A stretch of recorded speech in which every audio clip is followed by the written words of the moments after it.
Hari ini Umi mau ngadain cerita. Mau dengar cerita nggak? Siapa yang mau dengar cerita? Ya, coba kalau mau dengar cerita duduknya yang rapi dulu coba. Mana duduk rapinya? Aku nggak? Kayaknya kalau pakai rok.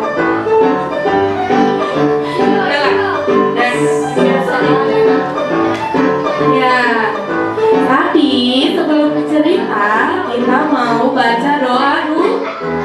Ayo, sikap berdoa. Kayak mana sikap berdoa Junan? Tangannya kayak mana? Tangannya kita. Kita baca doanya yuk. Bismillah. Ayo Rodi.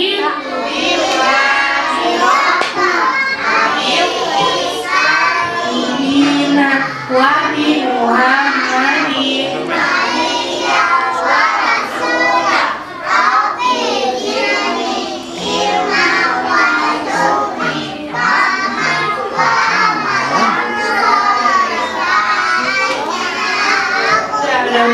udah baca doa aja ya. Oke. Sebuah desa yang damai dan subur, hiduplah Pak Tani dan Bu Tani yang baik hati dan dermawan. Mereka memiliki kebun yang sangat indah, dipenuhi dengan berbagai tanaman dan sayuran. Mereka sangat suka berbagi hasil kebunnya kepada warga desa. Pak Tani dan Bu Tani hidup dengan sangat bahagia. Di kebunnya Pak Tani dan Bu Tani banyak sekali hewan-hewan. Salah satunya ada kelinci lucu yang bernama Kiko, yang suka bermain-main di sekitar tanaman. Oleh karena itu, Kiko sangat dekat dengan Pak Tani dan Bu Tani. Tak hanya bermain, Kiko pun suka menjaga kebun yang dimiliki oleh Pak Tani dan Bu Tani. Di kebun mereka banyak sekali tanaman dan sayuran. Ada salah satu tanaman yang paling disukai oleh Kiko, yaitu bunga matahari. Bunga matahari adalah tanaman yang begitu indah.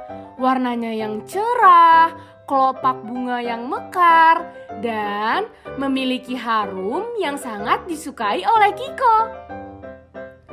Namun, suatu hari tiba-tiba Kiko menjumpai Pak Tani dan Bu Tani. Memberitahu kepada mereka kalau esok malam akan datang seekor serigala.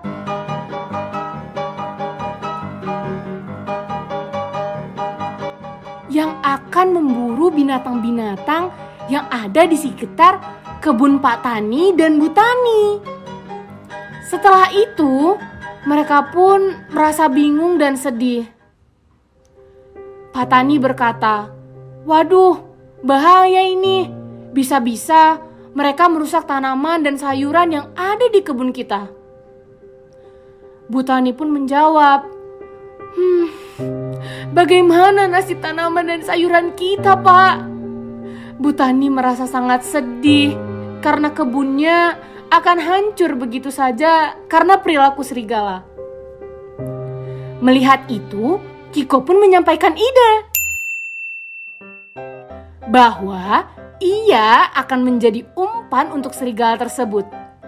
Dengan cara esok malam ia akan berjaga di kebun ini, sehingga ketika serigala itu datang, Kiko akan melompat-lompat untuk memancing serigala itu. Lalu rencananya serigala akan mengejar Kiko dan Kiko akan membawa mereka ke suatu tempat yang sudah dipasang perangkap. Pada awalnya Pak Tani mengkhawatirkan keselamatan Kiko, namun Kiko meyakinkan bahwa dia akan baik-baik saja dan dia yakin bahwa Allah Subhanahu wa Ta'ala akan selalu melindunginya. Keesokan harinya, alhamdulillah, semua berjalan sesuai dengan rencana Kiko. Pak Tani, Bu Tani, Kiko, dan juga teman-teman hewan lainnya merasa bersyukur atas pertolongan yang diberikan oleh Allah Subhanahu wa Ta'ala kepada mereka. Hingga akhirnya mereka semua hidup dengan bahagia dan sejahtera. Nah, terdengar ceritanya? Ya, kira-kira apa ya yang bisa kita ambil dari cerita tadi? Siapa yang tahu? Apa coba cerita? Intinya kenapa? Ide. Ya, kami kasih tahu. Nah, yang pertama, kita hidup harus saling tolong menolong. Kalau ada kawan yang kesusahan, ditolong, ya kan? Terus yang kedua, kita tetap harus yakin bahwa Allah akan senantiasa membantu dan menolong kita selama kita masih punya niat yang baik. Nah,